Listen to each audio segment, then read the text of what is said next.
Party का अगर असली औकात जानना है तो उनको निचले स्तर के कार्यकर्ता से बात करना पड़ता है और निचले स्तर के कार्यकर्ता ही बताते हैं कि आखिर ओरिजिनल क्या रहा है।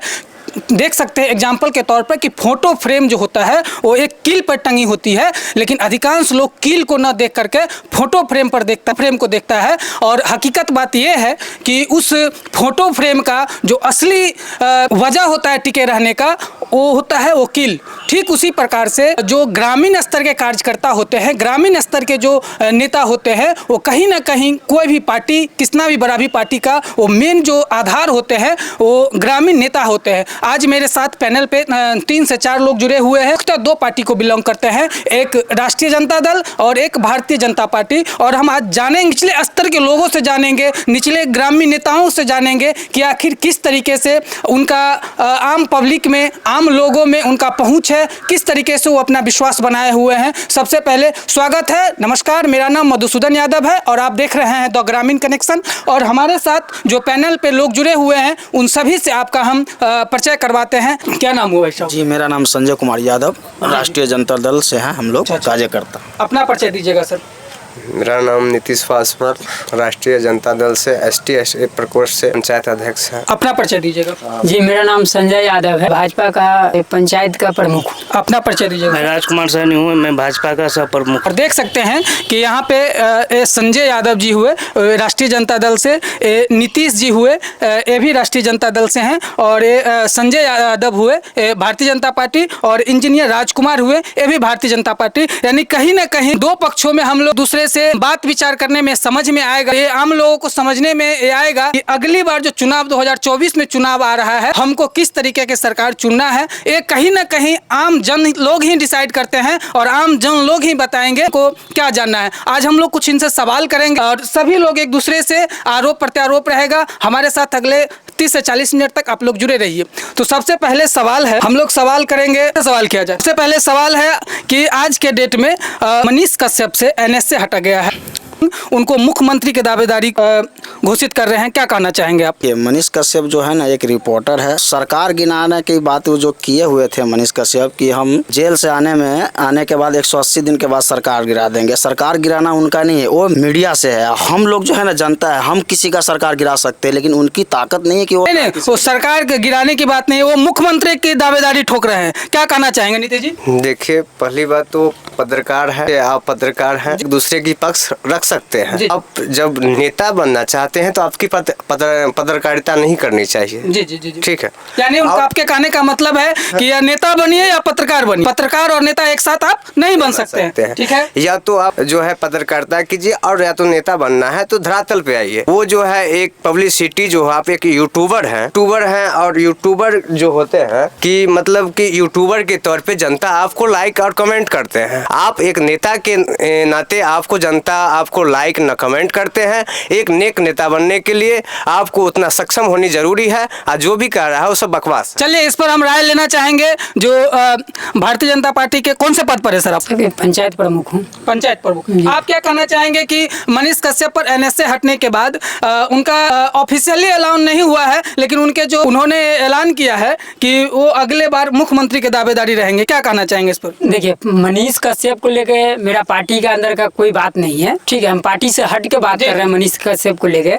जो मनीष कश्यप को कहीं ना कहीं ये सरकार जितना दबाने का कोशिश किया है, मनीष कश्यप उतना ही उभर के निकला है। और जहाँ तक अभी मनीष कश्यप को जो कोर्ट ने जो अभी रिहाई किया है, तो कहीं ना कहीं ये सरकार का जो घमंड था एक पत्रकार को दबाने का और एक पत्रकार को ऊपर इतना अत्याचार करने का, 180 दिन में सरकार गिरा देंगे, बयान मनीष कश्यप का कितना सही था कितना गलत? आप लोग देख ही रहे हैं, जनता भी देख रहे हैं, पत्रकार भी जो भी थे वो सब तो देख ही रहे हैं। और कहने से ऐसा हो जाता, आज अभी तक आपके पास अभी तक चले आया रहता है, आप सरकार गिरा है नहीं गिरा आप लोग तो देख ही रहे हैं। माननीय तेजस्वी यादव 2024 में ही प्रधानमंत्री का चुनाव आने वाला है, बहुत नजदीक है चुनाव। हम बात करेंगे आप लोगों से कि इस बार आप लोग प्रधानमंत्री का चेहरा किसको देखना चाहते हैं? प्रधानमंत्री का चेहरा जो है वो 2000 के बाद जो चुनाव आएगी उस चेहरा की चयन किया जाएगा। और इसके विशेष में इसके विषय में हम विशेष कुछ नहीं बता बता सकते हैं, वो तो पार्टी। आप क्या बताएंगे सर कि 2024 में जो प्रधानमंत्री का चुनाव आने वाला है, किसको आपके पार्टी में तो कई चेहरा हैं, जो गठबंधन बना है उस गठबंधन में तो कई चेहराएं हैं, उस चेहरा में किसको आप प्रधानमंत्री देखना चाहते हमारे पार्टी यह निर्णय करेगी कि हमारे पास प्रधानमंत्री के लिए ऐसा ऐसा चेहरा है ना, जो जनता चाहेगी वैसा चेहरा मिल सकता है। हमारे पार्टी के पास ऐसा चेहरा है। मतलब अभी तक कोई डिसाइड नहीं है, कोई निर्णय नहीं लिया गया है? नहीं, निर्णय लिया गया है, पार्टी डिसाइड करेंगे। और कहने का मतलब तो उज्ज्वला योजना के तहत लाखों करोड़ों के घर में गैस सिलेंडर वितरण कर दिया गया, लेकिन महंगाई के दौर पर ऐसा हुआ कि सिलेंडर आज घर में रखने का काम आता है। इस पर क्या कहना चाहेंगे सर? उज्ज्वल योजना के तहत जितना भी गरीब को गैस कनेक्शन मिला है, ठीक है, रह गई बात महंगाई का, तो उसमें सब्सिडी भी तो सरकार दे रही है। सब्सिडी दे रही है? सब्सिडी उसका 175 रुपया करके आता है अभी। और रह गया बात, नहीं, फिलिंग कितना का हो रहा है? फिलिंग कितना में हो रहा है? फीलिंग अभी 1000 में होता है। 1000 में होता है। अब सोच के देखिए, 1000 में फिलिंग होता है, 175 रुपया सब्सिडी आता है, आप 900 रुपया 850 रुपया में आप सिलेंडर भरवा रहे हैं। कितना हद तक ये उज्ज्वला योजना सक्सेस है? बहुत अच्छा सक्सेस है। अब देखिए महंगाई हुआ है, मान सकते हैं, महंगाई के साथ यहाँ इनकम भी बढ़ा है। पहले देख लीजिए कांग्रेस के टाइम में 2014 से पहले मान लीजिए 200-250 का दिहाड़ी मिलता था लेबर को, ठीक है, मान लीजिए 500-600 मिलता है। तो महंगाई बढ़ा है, उसके साथ इनकम भी बढ़ा है। ऐसा नहीं कि नहीं महंगाई बढ़ गया, जरूर नहीं हो रहा है, महंगाई बढ़ा उसके साथ यानी इनकम भी बढ़ा है। आप सामने वाले पीएम का चेहरा बताइए सर, पीएमओ का चेहरा बताइए। पीएमओ का चेहरा जो है 2024 के बाद जो हमारी पार्टी निर्णय लेगी, मेरी सरकार महागठबंधन की सरकार है और वहाँ हम लोग कतरे की तरह बटे हुए। इनका कहना है आने पर हम उसका चयन करके बताएंगे कि देखिए चुनाव में ऐसा नहीं होता। देखिए पहले कैंडिडेट आपको फेस करना पड़ेगा, उसके बाद आप नहीं, नए स्ट्रेटजी के तहत देखते हैं कि आपके भी पार्टिक्स में ऐसे होते हैं कि मुख्यमंत्री का चेहरा क्लियर नहीं रहता है, फिर भी चुनाव जीतने के बाद मुख्यमंत्री बनाया जाता है। देखिए स्टेट लेवल का चुनाव अलग होता है, केंद्र लेवल का चुनाव अलग होता है, दोनों का अलग चुनाव है, ठीक है। ये स्टेट लेवल में है कि यानी मान लीजिए विधायक चुनता है, ठीक है। आप सवाल बताइए। उनसे यही सवाल है, जो मतलब कि एक बीजेपी का एक चेहरा देखे थे हम, बहुत हाईलाइट था, जो हाल फिलहाल में कहा जो मध्य प्रदेश में जो चुनाव हुई है, चेहरा कोई और दिखाया। नहीं, वो ठीक है, वो स्ट्रेटजी आप भी तो वही कर रहे हैं, आप भी तो हम यही कर रहे हैं। राजकुमार जी जो प्रतिबंध हमारे ऊपर लगा रहे हैं, हमारे पार्टी के ऊपर लगा रहे हैं, उसके वजह आप अपने पार्टी के ऊपर अंदर झांक के देखिए कि मेरी क्या कहना चाहेंगे? देखिए बीजेपी एक ऐसा पार्टी है, मंत्री बना सकता है, किसी को विधायक बना सकता है, एक यानी मान लीजिए मंडल अध्यक्ष यानी विधायक बना है, ठीक है, एमपी के अंदर में। ऐसा नहीं, बीजेपी के यानी कोई भी कार्यकर्ता यानी कोई भी चीज बन सकता है, सीएम बन सकता है, पीएम बन सकता है। बीजेपी में ही एक ऐसा नियम है, छोटा से छोटा कार्यकर्ता ऊपर जा सकता है, समझे। इनके कहने का मतलब है कि बीजेपी में एक स्ट्रेटजी है, कोई भी ऐसा पार्टी, कोई भी निचले स्तर के लोग भी वहां जाकर के मुख्यमंत्री बन सकते हैं। आप क्या कहना चाहेंगे इसके विषय में? इसके विषय में वो सत्य की दिशा में हमें नहीं दिख रहा है। जहाँ तक 2024 में 2000 गठबंधन ही आएगा। पते हैं कि 2024 में हम प्रधानमंत्री का कैंडिडेट नहीं घोषित कर पा रहे हैं। मैं भाई से पूछना चाहता हूं, 2024 में प्रधानमंत्री का चेहरा इनके पास है कौन? अगर अभी नहीं, वो तो बता दिए ना कि हमारे इनका जी बताएं कि अभी आपका मुख्यमंत्री का चेहरा बिहार में कौन सी? मेरा मुख्यमंत्री का चेहरा बहुत है। नहीं, आप भी बताइए, उनके पास ही बहुत है। मेरा पार्टी, एक मिनट सुनिए, देखिए हमसे आप सवाल कर रहे हैं प्रधानमंत्री का, तो आप बता सकते हैं कि आपकी मुख्यमंत्री जो हमारे राज्य को चलाता है, जिस नीति पे जिस हम लोग बिलोंग करते हैं, वो पार्टी जो हम प्रखंड लेवल पे, पंचायत लेवल पे हम कार्यकर्ता के अनुकूल काम करते हैं, उस पार्टी के बारे में जिसके यहाँ था होनी चाहिए, वो हम यहाँ पे था नहीं, आपका देख रहे हैं। आगे की बात नीतीश भाई जो बोले हैं, मेरा बीजेपी एक ऐसा पार्टी है, छोटा कार्यकर्ता से लेके बड़ा कार्यकर्ता को कभी भी वो कुछ बना सकता है। नहीं, मुख्यमंत्री चेहरा पूछे, उसका उदाहरण देखिए, हमारा मुख्यमंत्री चेहरा आज आप देख सकते हैं मध्य प्रदेश में।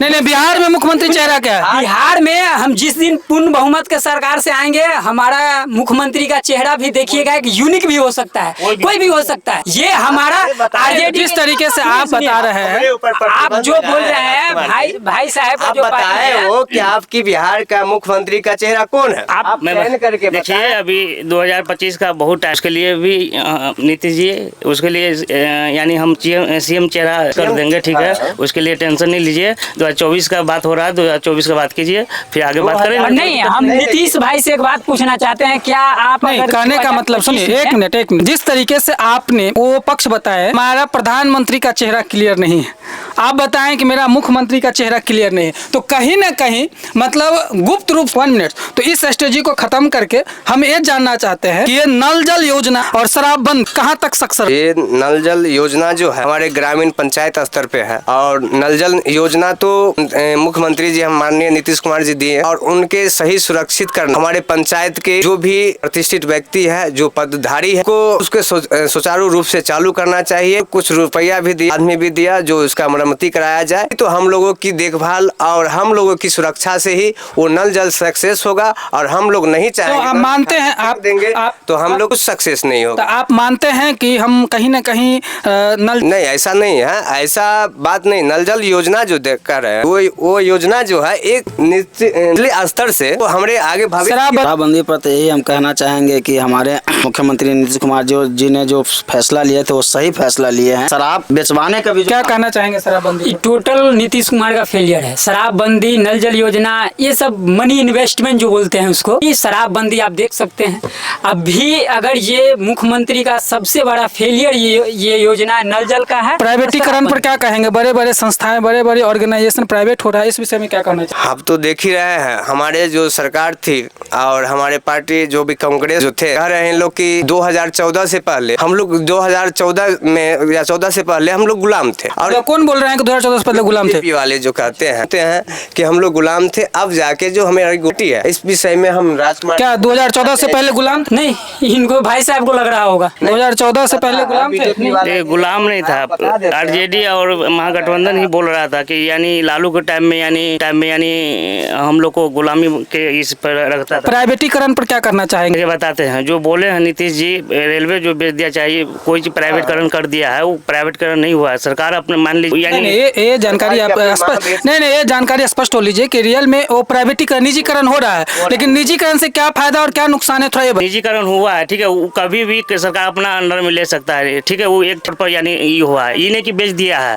ठीक है, वो कभी भी सरकार अपना अंडर में कर सकता है। ऐसा नहीं है कि क्या कहना है कि निजीकरण हम जब चाहे तब उसको वापस कर सकते हैं, इस पर क्या कहेंगे? इस विषय पे खासकर राजकुमार भाई जी के शायद पता नहीं है। एक एग्रीमेंट बना जाता, कंपनी को दिए होंगे, उनका एग्रीमेंट बनता है, और उसका ये नहीं है कि आप जब चाहे तब उसका अति कर लीजिए। माँ की धरती को बेच के हम अपनी धरती बेचकर अपनी मतलब कि हम अपनी पूरी जमीन जत्था बेचकर अपनी शौक पूरा करें कि मैं एक टोपी लगाऊं, जूता लगा के घूमूं, कहाँ तक ये सत्य है? मान लिया जाए कि गाँव में पार्टी से हट के ही बात है। चलिए, आरोप प्रत्यारोप रहता रहेगा। नहीं, एक सेकंड, नीतीश भाई को क्लियर कर दे। नीतीश भाई बोल रहे हैं कि मोदी सरकार रेल बेच दी है, फन्ना बेच दिए, ढिकाला ढोकाला जो भी उनका बोलना है बोल रहा है। अब एक बात बताइए, भाई साहब को वो अच्छी से पता होगा, कांग्रेस के सरकार में 70 कंपनी, जो सरकारी कंपनी को प्राइवेट किया गया, आप कुछ कहेंगे? और दूसरी बात रह गई, जो भाई साहब जो बराबर बोलते हैं कि ये कर दिया वो कर दिया, तो आप 2014 से पहले कांग्रेस की सरकार उल्टा के देख लीजिए, 70 जो कंपनी था उसको कांग्रेस सरकार ने प्राइवेटाइजेशन किया। आने वाला 2024 के लिए जन को क्या संदेश देना चाहते हैं राजद के? आप क्या कहना चाहेंगे आने वाला चुनावी के लिए आम जन को क्या कहना चाहेंगे? हम आम जन को यही कहना चाहेंगे कि माननीय मुख्यमंत्री नीतीश कुमार और माननीय मुख्यमंत्री तेजस्वी यादव जो अपना जो निर्णय अभी जो शिक्षा व्यवस्था को जो ठीक किया है, स्वास्थ्य को ठीक किया है, इनके अनुकूल जनता खुद डिसाइड कर रही है। जनता का अनुभव ये महागठबंधन की तरफ जा रही है, गठबंधन की सरकार बनेगी। 2024 में आम लोगों के लिए क्या संदेश है सर? मैं नीतीश जी से एक बात पूछना चाहता हूँ, वो जो शिक्षा व्यवस्था बोले सही कर दिए हैं, कैसे सही कर दिए जो बताइए? यहाँ ऑलरेडी बेरोजगार बउआ रहा है, बीटेक वाला, बीएससी वाला सब बउआ रहा है, वो बोला कि यानी शिक्षा व्यवस्था ये कर दिया। क्या कहना चाहेंगे नीतीश जी? देखिए, हम जो कह रहे हैं, मुख्यमंत्री जी नीतीश कुमार जी 2017 में इनके साथ थे, आज तक थे, और ये उनके कार्यकाल में जब हमारे महागठबंधन के बीच आए, उनके कार्यकाल में काम हुआ, इनसे हम पूछना चाहते हैं। उनके 2000 जवाब दीजिए संजय जी, जवाब दीजिए। और मेरे साथ रहने के बाद जो नीतीश भाई जो बोल, अभी तो नीतीश कुमार जी तो कुर्सी कुमार हुए हैं, वो तो आपको भी सबको पता है। जब नीतीश कुमार जी हमारे साथ थे तो आप देखे होंगे कि गुलाम जब भाजपा के साथ था तो मतलब अति सुंदर है, नीतीश कुमार के कोई दिक्कत नहीं। जब हमारे परिवार को विभाग कर दिया था हमारे तरफ, जब हमारे पार्टी जो गठबंधन से जो हुई चुनाव, उसमें से तो इसने भी लिया लेके गया। जब नीतीश जी हमारे साथ पूरे बिहार में काम कराने का काम किए, न कि आरजेडी के साथ गठबंधन में जाके अपने घोटाला को छुपाने का काम किए हैं। हैं। इनके साथ जब से नीतीश कुमार आए हैं तब से आप देखे होंगे बिहार में अपराध, गुंडा राज, जंगल राज, इस सब का तो चर्चा पूरे बिहार में। सही बोल रहे हैं संजय जी। अभी तो जंगल राज नहीं मंगल राज हो गए हैं हमारे महागठबंधन की सरकार आने से। और बीजेपी की जो सरकार थी डबल इंजन की सरकार, उस वक्त ही था जंगल, हम लोग तो निकल नहीं पाते थे शाम को 6:30 बजे के बाद। और इसी तरीके से सवाल का आदान प्रदान होता रहेगा और आज के लिए हम लोग विराम मांगते हैं और चाहते हैं कि ये सभी आम क्या बोलना चाहते हैं। मैं बोल रहा हूँ 2024 का बाद जो हमारे देश का जो चुनाव होने वाला है पीएम का, मैं उसमें बोल रहा हूँ हमारे प्रधानमंत्री नरेंद्र मोदी 2024 में फिर आ रहे हैं कि हम लोग सबका साथ, सबका विकास, सबका विश्वास के साथ चल रहे हैं। और इनका जो बोल रहे हैं भाई साहब कि हमारा अभी तक कैंडिडेट घोषित नहीं हुआ है। एक सवाल है इनसे कि अपने पंचायत स्तर से हम लोगों को जो भार सौंपा गया है पंचायत लेवल पे, प्रखंड स्तर पे, इस प्रखंड में तो हमारे कहाँ वो सबसे पहले तो ये चीज हम लोग क्लियर हो ले कि हम लोग एक जमीनी स्तर के नेता है, जमीनी स्तर के नेता है, तो कहीं न कहीं जमीन की बात किया जाए। जो जमीन दिया गया है क्या वो किसान से एक बार पूछने गया है जीवेश मिश्रा जी, बताइए सवाल किया जाए। और देखिए ये हमारे जो साथी जो है गजब का इनका तालमेल है। अब बताइए यही लोग बोलते हैं कि अडानी चोरी सरकार बिहार में किनकी है? नीतीश कुमार और तेजस्वी का। 87,000 करोड़ रुपया अडानी अभी बिहार में इन्वेस्टमेंट करने जा रहा है। अगर अडानी चोर रहता तो ये लोग काहे नहीं उनको हटा रहे हैं बिहार से? एक बात बता रहे हैं, जो किसान जो प्रखंड स्तर से बात कर रहे हैं मुद्दा भटकाने की कोशिश न करें, ठीक है। जो हमारे यहाँ हमारे पंचायत प्रखंड में जोगियाड़ा में जो है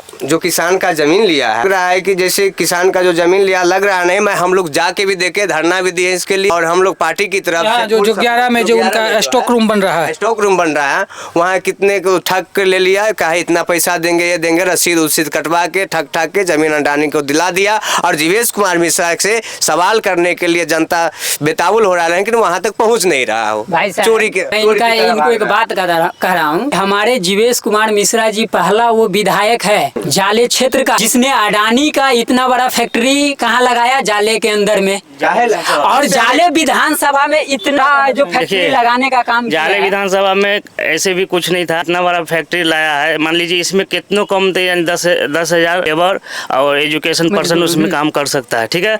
वो बात कहीं न कहीं आपका कहना है कि एक रोजगार का हम लोग 2024 माननीय प्रधानमंत्री नरेंद्र मोदी जी 400+ से सरकार बनाने जा रहे हैं। इसमें आप क्या कहना चाहेंगे सर? बीजेपी का जो राजकुमार जी जो है कह रहे हैं, वो तो इससे पहले भी हवाई सुन रहे थे। बिहार में भी उनकी सरकार जो बन रही 2015 में, और उस समय की परिस्थिति उसका ऐसा था कि बिहार में अपना खुट्टा गाड़ने के लिए आपको बोल रहे हैं कि मतलब माने कि उनके कार्यकर्ता है जो है कि हमें हर राज्य में फुल बहुमत से हमने सरकार बनाई। चलिए हम ये बात करना चाहेंगे कि हम लोग बताइए जमीनी स्तर का जो बात है, जमीनी स्तर में जो मतलब अभी के डेट में, आज के डेट में शौचालय बनाने के नाम पर 2,000 रुपया, इंदिरा आवास के नाम पर अनेरों पैसा लिया जाता है, इसको किस तरीके से समाप्त किया जाए?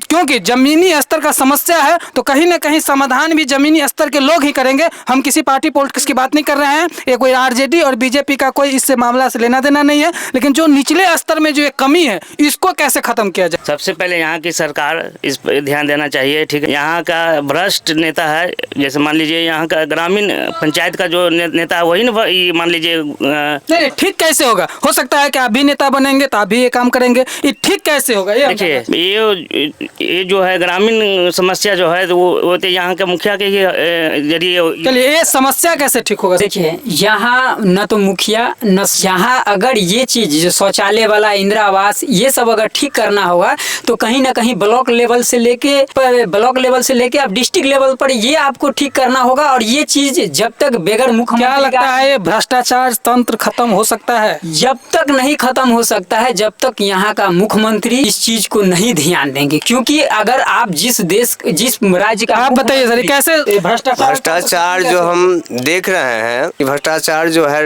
जो संजय जी बोले हैं वो सही बोले। डिस्ट्रिक्ट लेवल से जो जांच बिठानी चाहिए और आप लोगों की सपोर्ट होनी चाहिए वहाँ, और कहीं ना कहीं जो है हमारे डिस्ट्रिक्ट लेवल पर जो है कहीं ना कहीं संजय जी कैसे खत्म होगा? हम भी यही कहना चाहते हैं कि डिस्ट्रिक्ट लेवल से और मीडिया वाले से हमें इतना रिक्वेस्ट है कि वो लोग सारे चीज़ दिखाए कि हमारे पंचायत का मुखिया, हमारे ही नहीं अनेकों पंचायत का मुखिया है, वार्ड नंबर हो, सरपंच जी, उन लोग का कार्य काम जो दिखाएंगे ना कि कौन सा सही है कौन सा गलत, उसके बाद ही ये चीज़ संभव हो सकता है। लग रहा है कि ये भ्रष्टाचार का जो तंत्र है, जो ये घूस खाने का जो सिलसिला है, खत्म लग रहा है। हाँ, लग रहा है, हो सकता है। लेकिन हमारे डिस्ट्रिक्ट लेवल से, प्रखंड लेवल से, उसके बाद आप लोगों का सपोर्ट हो, जैसे मीडिया भाई से सपोर्ट, सारे लोग सपोर्ट करेंगे ना, हो सकता है। चलिए मैं भाई साहब से, एक नीतीश भाई से, चलिए अब रहने दीजिए। और आप लोग समय दिए इसके लिए बहुत बहुत धन्यवाद है आप लोग से।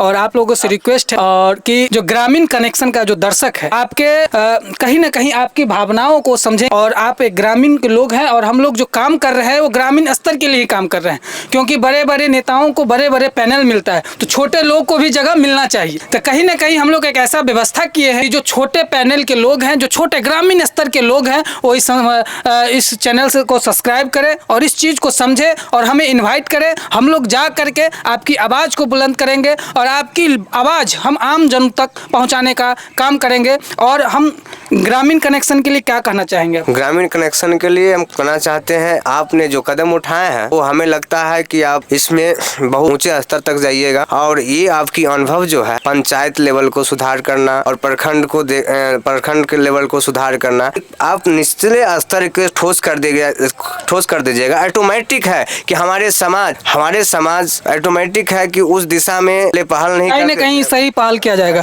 आप क्या कहना चाहेंगे निचले स्तर पर जो हमने ये पहल किया है कि निचले स्तर के लोगों को बैठाया जाए और निचला जो समस्या है, क्योंकि कहीं ना कहीं अगर निचला समस्या खत्म करेंगे तो ऊपर का समस्या ऑटोमेटिक खत्म हो जाएगा। तो इस पर क्या कहना चाहेंगे? हम भी यही कहना चाहेंगे कि आप जिस तरीके से नीचे स्तर से जो काम करने के शुरू किए हैं, आपने नीचे से शुरू होते जाएगा, अच्छा होते जाएगा तो ऑटोमेटिक ऊपर वाले सही हो जाएंगे। क्या कहना चाहेंगे संजय जी कि कहीं ना कहीं हम लोग जो समस्या, कहीं हमारा समस्या जिला में और राज्य में नहीं होता, कहीं ना कहीं हमारा समस्या घर में है और ब्लॉक में है, कहीं ना कहीं बहुत स्तर तक जाता है, तब जिला तक जाता है। तो हम लोग एक निचले स्तर के लोगों का आवाज बुलंद करने का जो पहल की है, इस पर क्या कहना चाहेंगे? जी, मैं ग्रामीण कनेक्शन प्रेस को, सभी टीम को दिल से धन्यवाद देना चाहता हूं, क्योंकि देखिए बड़े बड़े नेता जो अभी जो है, बड़े बड़े मीडिया लोग तो ऊपर से अपना काम करके निकल जाते हैं। रह गई जमीन से जुड़ा हुआ बात, जो गांव की आवाज है, उस गांव की आवाज को जो आप लोग जो उठाने का जो काम किए हैं, जो भी हमारे इधर जो पंचायत में हो चाहे हमारे प्रखंड में हो, जिनका भी अगर समस्या है, मैं उनसे अपील करूंगा कि आप लोग, आपकी टीम ग्रामीण कॉन्फिडेंशियल